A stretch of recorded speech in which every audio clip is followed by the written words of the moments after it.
அனைவருக்கும் இனிய மாலை வணக்கம்.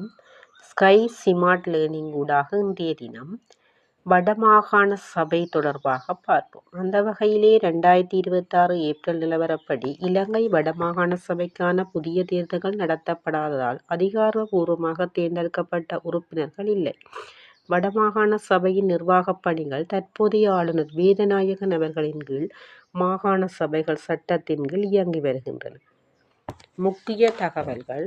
நிர்வாகம். வடமாகாண ஆளுநர். தேர்தல் நிலை. மாகாண சபை தேர்தலை விரைவாக நடத்த கோரிக்கைகள் விடுக்கப்பட்டு வருகின்றன.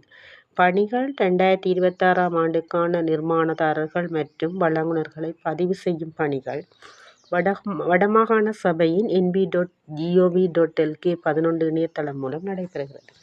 முன்னாள் உறுப்பினர்கள் எஸ். தவராசா, குருகுலராசா, கேசவன் ஷயந்தன், ஷபா குகதாஸ், அனந்தி சசிதரன் உள்ளிட்டோர் அரசியல் நடவடிக்கையில் ஈடுபட்டு வருகின்றனர்.